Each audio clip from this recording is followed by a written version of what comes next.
For the past few years, Ricky Gervais, Stephen Merchant, and Carl Pilkington have been meeting regularly for a series of pointless conversations.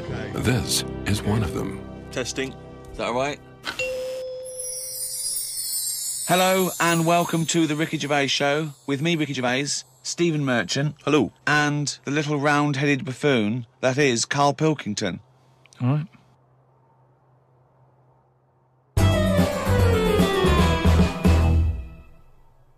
Rick, you'll be pleased to know we've already had some responses, and Simon and Mark have already emailed us in this link to something that was on the BBC News website. I don't know if you're familiar with this, but it's a remarkable story. Lion mutilates 42 midgets in Cambodian ring fight. That's just the headline. That's a hell of a headline. That makes me want to know more about the story. Well, that's what a headline should do. Spectators cheered as entire Cambodian midget fighting league squared off against African lion.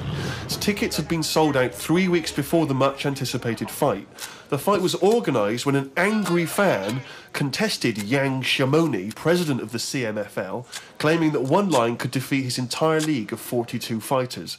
Well, the fight was ended, Rick, after only 12 minutes, after which 28 of the midget fighters were declared dead, right, while the other 14 suffered severe injuries, including broken bones, lost limbs, and they were basically unable to fight But the anymore. lion wasn't hurt? It would have seemed that the lion was okay. Oh, good. Well, that's amazing. Carl, what are your thoughts instantly? I mean, you're bound to have a take on that. See, what's annoying me is I've sent money to Cambodia because apparently they're hungry and haven't got any energy. So what's going on? Well, it's much easier to fill up a midget than it is a regular Cambodian. You know, they're I just happy feel on like a Mars bar. I'm being cheated a bit. You were conned before with a charity, weren't you? Well, a few times, yeah. What about the old lady? What was that? I got stopped, and it's like they sort of drag you in by saying, "Have you got a gran?" And I said, "No, they died," and that. It's like, "Oh, did they die of the cold?" No, she's, ill. What have you? Just old age. He said, "Well, what happens with a lot of people's grans is they die in the cold, right?" So I was like, "Oh, that's bad, isn't it?" Anyway, so she's chatting and she's showing me pictures of these old women who look cold, right? Saying, "Look at her, that's Edna. She's got no family. She can't pay the bills and all that." Yeah. So I'm like, "Oh yeah." Anyway, it goes on for about 15 minutes, and you feel bad. You give them your bank details, right? And what happens is every couple of months you get a letter from Edna. Well, it's not from her; it's typed up and what have you. But there's a picture of Edna, right? And it's saying, "Oh, this December, Edna's going to be extra cold. It's cold outside. She can't afford to pay the heat and what have you." Yeah. Keep going, right? So you keep paying every month like £5, whatever. Get another letter a few months later, right? Edna's sat there. She's got a tan. What do you mean she's got a tan? Well, when they said, she's cold, I thought they meant for the heating, not to send her on holiday for a month. She sat there with a tan. I'm not joking. Are you sure it wasn't just a sort of a slight problem in the printing? No, definitely. Sure, she looked well happy. Sure, it wasn't liver failure. You see, when does it become bad to avoid people like that? Do you know what I mean? Because some people say you shouldn't. They're people like us. They've just had a bit of bad luck. Well, of course they are. Yeah, I know, but I remember one on our estate, right? And she was a bit. What's the word that you can use? Because I don't want to offend anyone. But I'd say but sort of mental homeless. Is that a term? That's the official term. I think that is the new official term. It's mental homeless-itis. Right. So she lived on the estate and what have you, and she aged. How was she homeless if she lived on the estate? Well, she sort of decided to stay around there because I think people on the estate spoke to her more than people who had money. So this mental homeless woman on the estate, and what she used to do, right? She acted quite normal, and she used to always push like a pram around with her, right? Everyone was like, "She can't have a kid, can she?" Right? And she was dead happy every day. She was up and down, walking up and down the road. Anyway, one day she sort of walked past, right? Turned round and looked in the pram. There's a bucket with a face on it.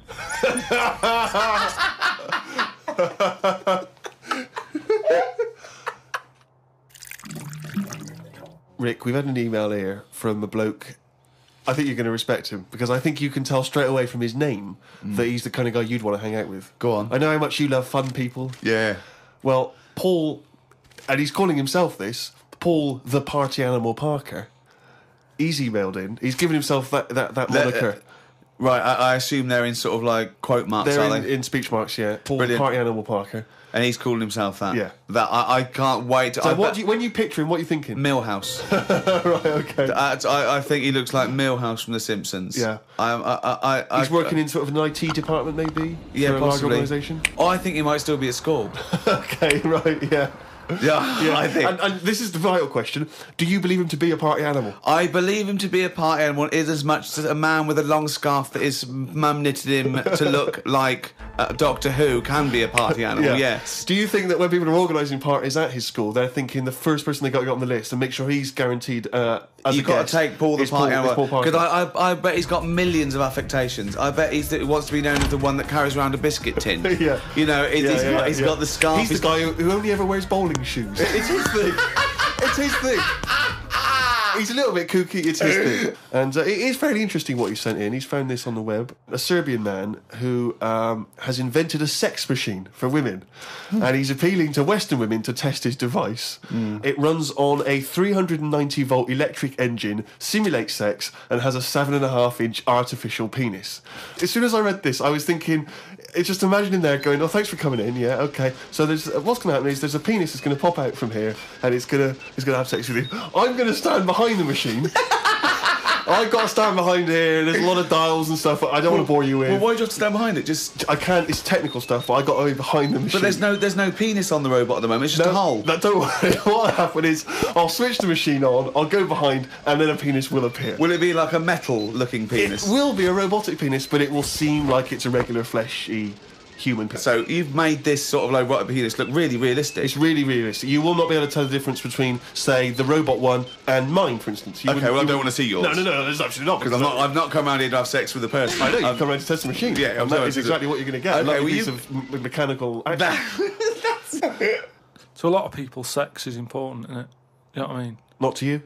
Well, it serves a purpose. but what purpose? No. Because you don't want to have kids, so what purpose? Just you know...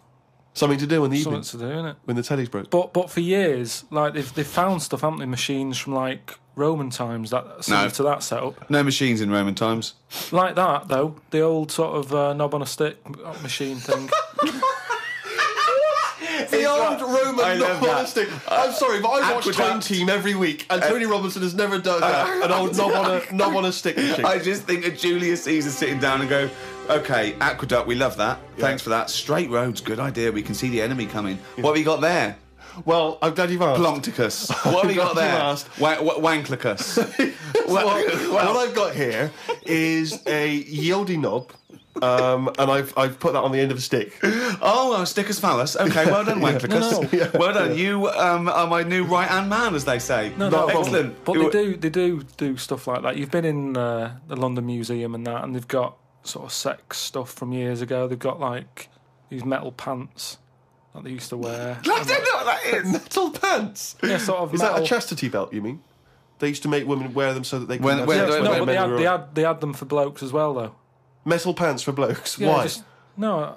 I just think they sort of like sexy metal pants. I don't know what you mean with sexy metal pants. Well, they'll have to look because I haven't got it in front of me. It's just something I remember seeing, some sort of sexy metal pants that I used to wear. But what are you saying, sexy metal pants? Well, that was not British Museum, that was Soho. No, what I mean... That was Old Compton Street, you were looking at the shop window. They always had to be ready for like battle and that, but these were a little bit sexy, but protective at the same time. I love that!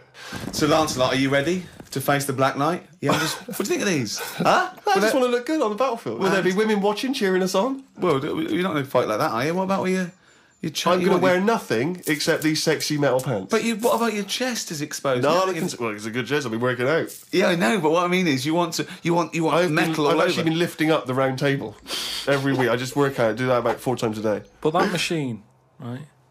Why did it have to be a woman, or could they have got a little gay fella in? I don't know. Let me just check. It doesn't actually specify the small print here. I love that. Why do you want to see a little gay fella be... I don't want to see it. I'm just saying they're sort of more... Carl, why do you want... I don't want to see it. Why do you want to watch a gay man get buggered by a robot? I wasn't the one typing in gay machines on the internet finding stuff out about them. It's not a gay machine. You just made it into a game machine. Yeah, he wanted to pleasure women with this machine. You're saying, can I see a little gay fellow get a robotic cock up his arse? You're the one requesting that, Carl I don't want Pilkington. that. I'm just saying that. You're the one that wants to see gay men with metal stuff up their anus. No, what I'm saying is they're more up for a bit more experimentation than... What are you saying? Why is that the case? Why? Why'd you say that? No, they're just, butt plugs and that. I mean, what I'm saying is... What, you can't just say butt plugs and that. I'm just saying that I reckon they'd be up for it. What do you know about butt plugs? I don't know anything about them. I just remember seeing an advert for some once in a sex shop. What are you doing? No, I wasn't. I was just walking past. I was walking past the sex shop and that. And Your eyes sort of looking. Why were you walking past a sex shop? Just because I was on the way to work and that, and I passed one, and there was a little sort of one. It was open early, which I never understood. Right, it was about 8 o'clock in the morning. Right, and who's rushing out for butt plugs that early in the morning? Who needs them now? Right, but I must get a bagel and some poppers on the way to work. But I walked past it, and it had like a little post-it note or postcard type thing, and it was like pop in now, buy an item, chuck in some free butt plugs. And I didn't know what they for. I'd never heard of them before. But all I'm saying is I've since found out what they do with them. What and do if they they do that with them, then give them a go on that.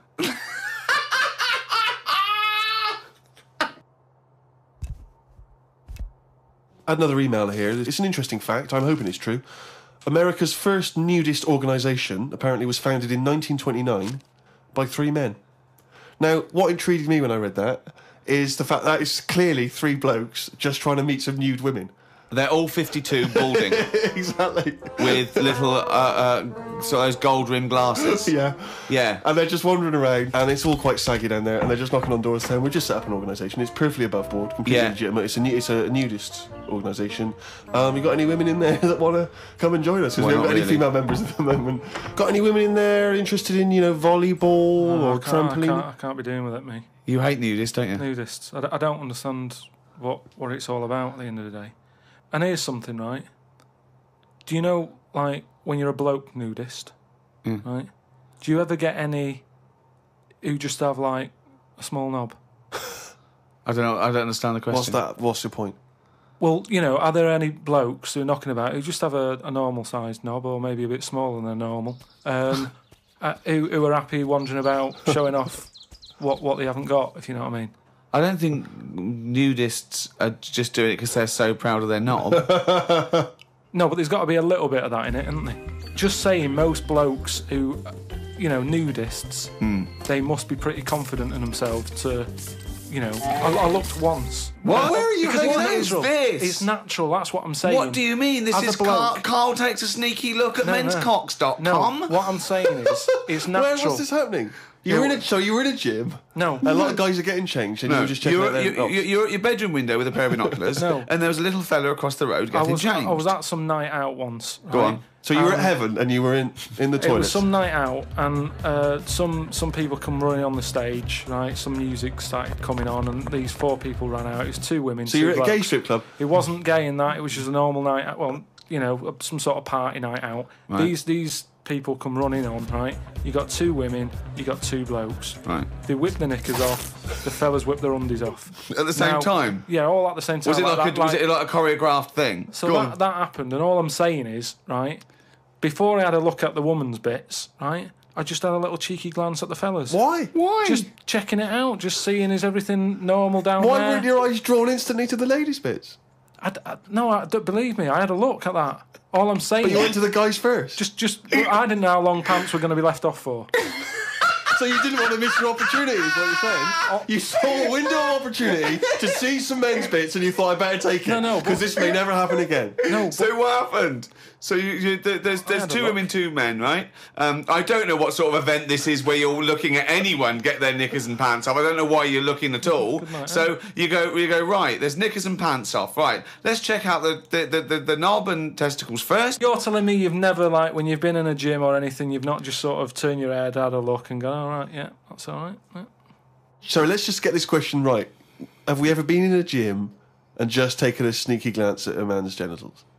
Is that your question to us? Right. For me, it's the same as when you see someone who's a bit odd 2 heads or whatever. Well, I'll be honest. If I was in a gym and a bloke came in with 2 heads, I'd look. I'd get a sneaky glance in the mirror. I'd go... Sorry, but you'd look at his genitals or his 2 heads? His 2 heads! Or would you sneaky look at the heads and then think, I wonder if he's got 2 cocks? And just...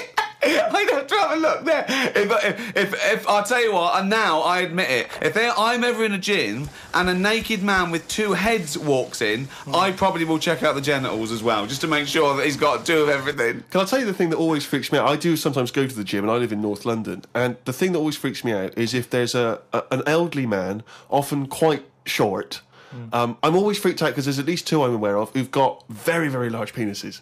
And I always find that really disturbing because sometimes you can't help but notice because it's like Godzilla coming through the change room. Do you know what I mean? So that I do admit that's the only instance where my eye has been naturally drawn to it. Do you know what annoys me in gyms? Where people walk round happily naked all the time whistling. They get weighed naked, pop a towel on and take off 3 ounces. How exact have those measurements got to be? Yeah. Do you know what I mean? Pop a towel on. I mean, unless you're going on the space shuttle, I reckon you could give or take a couple of stone. Yeah, exactly. Yeah. Absolutely right. Well, we've put that to bed. Carl, can I ask you a question? Go on. I know this is what a lot of the fans are already wondering. Is there going to be some monkey news today? There's got to be. Of course there is. Yeah? Yeah. All right. Question. Well, I'm worried because maybe this will steal your thunder. But Sarah has emailed this in, a chimp mauling under investigation. I know you're concerned, because this actually fuses 2 of our greatest features, Monkey News and Knob News, into one seamless whole. Oh. Investigators said they are trying to figure out how 2 chimpanzees that viciously attacked a visitor at an animal sanctuary escaped from their cage. This is the grim bit. The chimps chewed off a man's nose and severely mauled his genitals and limbs. Why did they go for his genitals? Both of them did as well. Eh? Both of them. Did you say 2 chimps? No, you're right. Yeah, it was chimpanzees too. Yeah, I don't know if see, both of them went. did it? They just saw that they're dangling away, and they You just go went, for the nose? Yeah. I go for his bollocks. And Now, what accent have they got there? I those don't chimps? know. Were they kind of New York gangster chimps? They're like soprano chimps. What happened to him anyway? Well, unfortunately, they were shot dead by the authorities. You see, that annoys me a bit. I know, well, again... What are you talking about? They're attacking people's gonads. I know, but they were happy in an African jungle a couple of years ago. That's what they do, isn't it? That is what they do. But why aren't they just sort of tranquilised? Where was Why this? have Was I this been in the zoo? accused like it was my fault? Just because I happen to be reading... Sarah, who emailed it in, who should be getting a It bollocking. just annoys me how one way it's kind of like, we're trying to save the pandas, and then the next day someone's shooting them or whatever. I've talked about this before, about St. George killed the last dragon, right? No, it didn't exist. It's the same thing, though. No, there's never been any dragons. No. It's a mythical creature. Well, you don't By know mythical, that. it means we made this up, like the unicorn. Well, I don't even... What was your point about the dragon? What's that got to do with because this? I'm saying how, like, why is it all right to be going around, going mental with a gun, shooting all the monkeys and killing them? Because one day we're going to run out. This was an animal sanctuary, though.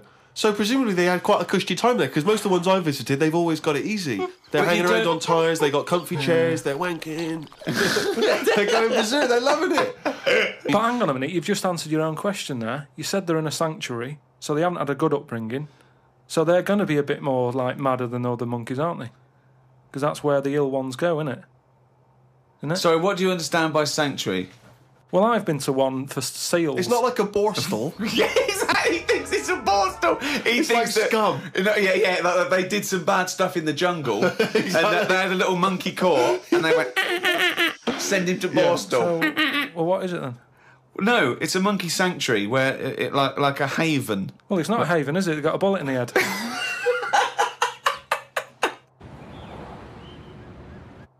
Talking of eating knobs, Carol Thatcher, a daughter of one of our leaders. Sure. Well, you saw it in I'm a Celebrity, Get Me Out of Here. She popped a couple of bollocks in the mouth, chewed them up, swallowed them. Oh. Kangaroo penis there, dried. She couldn't even get... It was so tough, she couldn't even get through it.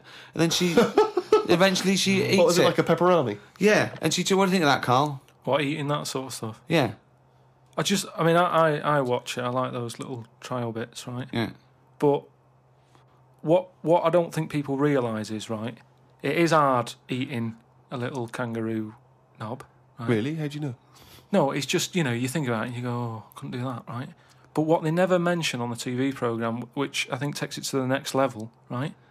They're eating that at like 7:30 in the morning. Sure. Right. Which is worse, innit? Yeah. Do you know what I mean? If I was there and Ant and Dec said, right, Carl, eat the knob, I'd go, hang on a minute, give us a few hours, let me get some rice and that on my belly and just sort of fill me up a little bit more. I'll pop back at about 6:30 this evening, right. Have it ready. And I'd be happier then. It's just that thing of, you know, you don't want to eat animal genitals on an empty stomach. So what are you saying? You could I'm saying like I could eat a knob at night, but just cut that there. We'll loop that. If any DJs are listening, just take that quote. I could eat a knob at night by Carl Pilkington. Maybe do a dance remix. Yeah, I think maybe you're sort of a house producer, and you could maybe get some kind of high energy beat going, and then we could just send that out to some of the gay clubs. I'm sure it'd be really popular. Please, anyone send us, you know, that looped with a nice little, you know, funky house beat. Carl Pilkington saying I could eat a knob at night. Rick, it's that time again. It's what everyone's waiting for. Can you do the jingle for us? Oh, chimpanzee, that monkey news. Right, this week the monkey news is about, you know, we all know, like, you know, there's monkeys knocking about that aren't happy in this country. Sure. It is a big problem, yeah, it's an epidemic. So they've set up like this place. Okay. Where they all go. The ones that aren't happy in a zoo and what have you, it's getting them down. They can phone a number and they'll come and pick them up. Pop them in this house place, right? And basically, they can run riot in there. Yeah. They get freedom to sort of cheer themselves up. There's 3 people running this place, right? So these monkeys, big house and that. PlayStation, anything they want. Gym, all that lot. Gym. One of them wanted to mess about with the woman's breasts. Right? Which woman's breasts? The woman who works there. Right. Right? And she was like, right, pack it in, you know, we've all had a bit of fun. You've been in the gym and everything. She obviously, you know, got a bit excited and that. He was fired up and that, ready for some more action and that. He's trying to have a go on this woman's breast, right? She was like, have a go. She was like, no, you're not doing that. Pack it in and all that. The boss who's running the place was like, come on, let him have a go. No. Right, you're talking shit. So anyway, right, so he's there and he's... So the boss says, yeah, you can have a group. The boss is saying, let him have a go. Come on, Rita, if Monkey wants to play with nipples, let him. So she's like, I'm not happy with this, and he's going, come on, you know the rules here, we've got to cheer these monkeys up. This is absolute Actually, no, and in the end, because she didn't allow it to happen, the fella bloke sacked her, got someone else in. I want to see the advert he put in the Guardian media page. I love that. Woman wanted to let chimp feel tits whenever it wants. Well, it's all up there. You're talking absolute shit again. Well, we'll see. That is no way that happened.